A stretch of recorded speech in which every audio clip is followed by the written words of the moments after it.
ब्राह्मणों ने देश लूट लिया। आप देखो कोर्ट में कौन बैठा है, ब्राह्मण बैठा है। आपके सारे आईपीएस ब्राह्मण हैं। आपके सारी जो आज देश में पॉलिसियां ब्राह्मणों की नीतियों से चल रही हैं, भेदभाव भरी पॉलिसी, भाई से भाई को लड़ाने वाली पॉलिसी, ये ब्राह्मणों के गुलाम हैं। ये राजपूत जो आज सत्ता में बैठे हैं, खुल के कह रहा हूँ, सबके सामने कह रहा हूँ, इसे देश को लूटने वाले, बर्बाद करने वाले, जातिवाद में बांटने वाले, हिंदू मुसलमान करने वाले केवल ब्राह्मण है, केवल ब्राह्मण।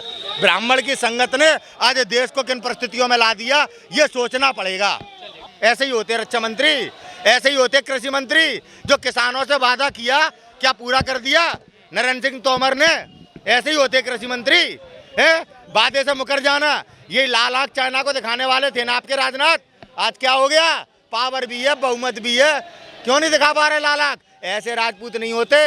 आई समझ में। मंदिर से क्या मिल जाएगा, नौकरी, मंदिर से क्या मिल जाएगा, रोटी, मंदिर से क्या मिल जाएगा, किसान की आय दोगुनी हो जाएगी है। मंदिर और मस्जिद के नाम पे लड़ा के आज आपने भारत को कितना कमजोर कर दिया है। कभी ठाकुरों के पीछे षड्यंत्रकारी ब्राह्मण रहे हैं। हम भी राजपूत है, हमें क्यों नहीं दलितों से नफरत है, हमें किसी और कास्ट से क्यों नहीं नफरत है। हम तो खाना खाएं संग में, चाय पिए संग में, हर काम करें संग में। हम ठाकुर नहीं है क्या? तो जो ब्राह्मणों के कहने पर चलते हैं उनने अपने राज्य नष्ट करवा लिए। आप तो कुएं की बात कर रहे हो। शासन करते थे राजपूत, आज बता चुपचाप बैठे, राजनाथ सिंह को देख नहीं पा रहे।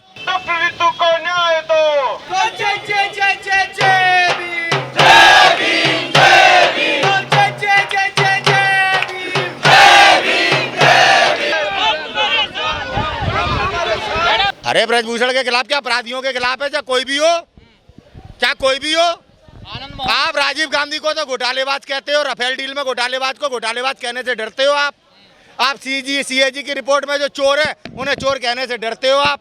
बड़ी बड़ी बातें मीडिया पर आप करके देश को गुमराह करते हैं। आज आपके कारण हमारी डॉक्टर ऋतु को न्याय नहीं मिल रहा है। आप सच ही नहीं दिखाना चाहते। एजेंसियां काम अपना करेंगी या एजेंसियां काम अपराधियों का करेंगी?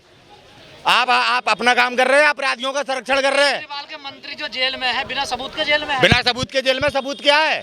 और जब स्वयं सबूत सड़क पे बैठा था कि हमारा शोषण किया है गोल्ड मेडलिस्ट बेटियां, तब मर गए थे क्या?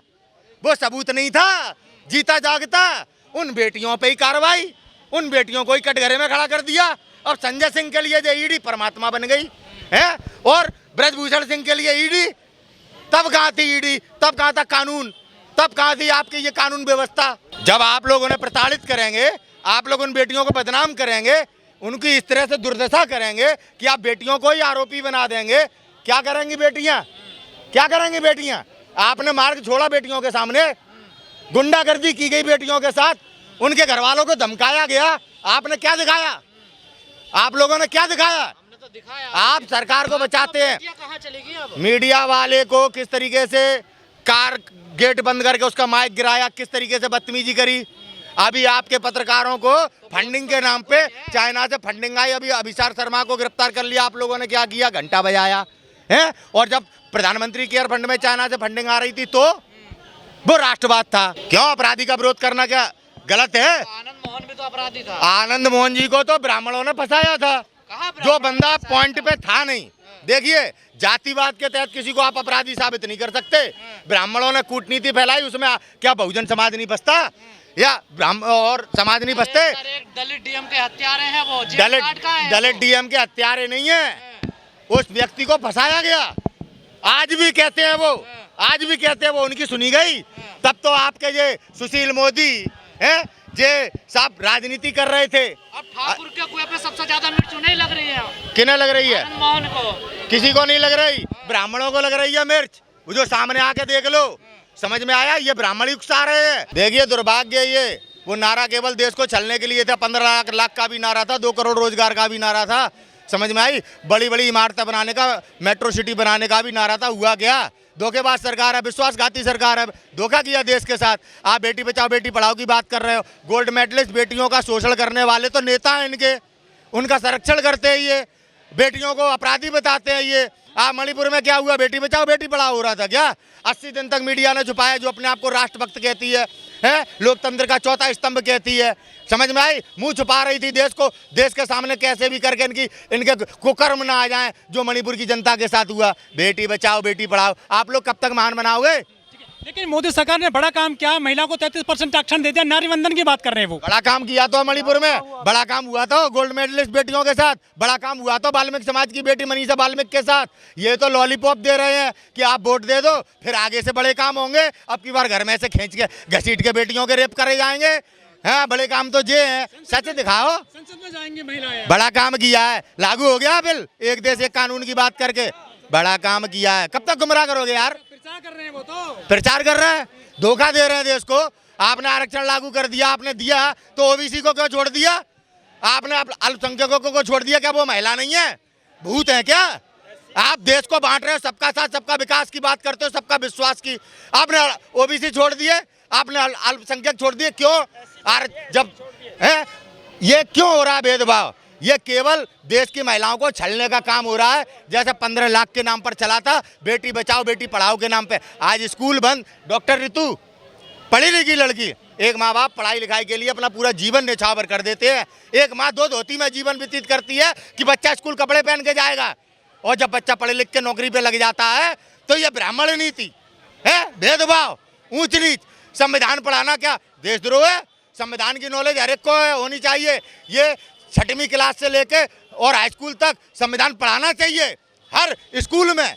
इसका बोर्ड में पेपर होना चाहिए। संविधान के अधिकार हमें मालूम होंगे तो हमारे साथ शोषण नहीं हो पाएगा। मोदी जैसे नेता देश में कभी नेता नहीं बन पाएंगे। किसे लाभ हुआ है? आयुष्मान भारत, एक सिम से 7.5 लाख लोगों को पैसा दे दिया। 40,000 करोड़ रुपए का ये स्कैम, ईडी कहाँ मर गई? संजय सिंह के घर पे जहाँ 1 रुपए की बरामदगी नहीं, उन्हें जेल में डाल दिया क्योंकि वो बहुजन की आवाज उठाते हैं, भ्रष्टाचारियों के खिलाफ बोलते हैं। तो आपने संजय सिंह जैसे कद्दावर नेता को आज कानून का दुरुपयोग करके जेल में डालने का काम किया है। ऐसे लालू यादव के साथ किया गया, ऐसे आनंद मोहन जी के साथ किया गया, ऐसे न जाने कितने और नेता हैं उनके साथ ऐसा ही किया जा रहा है। हर पार्टी के कार्यकर्ताओं को और नेताओं को आज इसी तरह से प्रताड़ित किया जा रहा है। 11 लाख लोग उद्योगपति आज देश छोड़ के भाग गए हैं, जिसके कारण आज आर्थिक तंगी से देश जूझ रहा है। ये देश गरीब कर दिया, इसे लूट लिया। 1 लाख करोड़ का स्कैम। भारत है सर, गरीब भारत, गरीब भारत, ये नया भारत है। ये दुर्भाग्यपूर्ण स्थिति में वो भारत है जो नरेंद्र मोदी जी के प्रवचनों को सुनकर उन्हें वोट दे बैठा। आज अपने कर्मों से हमने अपने देश को इन परिस्थितियों में लाया है जो गुलामी की ओर बढ़ चले। आम नागरिक आज अपनी आवाज नहीं उठा पा रहा है, अपने अधिकारों के लिए लड़ नहीं पा रहा है। पढ़े लिखे लोगों का शोषण हो रहा है, उद्योगपतियों का शोषण हो रहा है। अगर डरोगे तो निश्चित आपका पूर्ण रूप से शोषण हो जाएगा। अगर लड़ोगे तो आपके भविष्य में बच्चे पुनः उस शिखर पर पहुंचेंगे जहां आप खड़े हुए हो। तो लड़ना जरूरी है, डरना नहीं। यही संजय सिंह ने भी कहा जाते वक्त कि मैं डरने वाला नहीं हूं। आज हमें ऐसे नेताओं की जरूरत है, आज हमें ऐसे भारतीय जनता की जरूरत है जो हमारे देश की जनता ऐसे आदमखोरों के आगे झुके नहीं, जो आज देश को तोड़ना चाहते हैं। एजेंसी अपना काम कर रही होती तो महाराष्ट्र की सरकार में सारे भ्रष्टाचारी हैं। एजेंसी अपना काम कर रही होती तो मध्य प्रदेश की सरकार में सारे भ्रष्टाचारी हैं। एजेंसी आज अपराधियों को और भ्रष्टाचारियों को संरक्षण दे रही है। आज ईडी महागठबंधन इंडिया को तोड़ने के लिए काम कर रही है, दबाव में महागठबंधन को तोड़ना चाहती है, जो कि एक शक्ति के रूप में भारतीय जनता पार्टी के सामने चुनौती है। भारतीय जनता पार्टी में पड़ी फूट को ईडी किस तरह से रोक रही है, ये आज देश देख रहा है, समझ रहा है, और आने वाले 2024 के चुनाव में देश जवाब भी देगा। याद रखना इस बात को।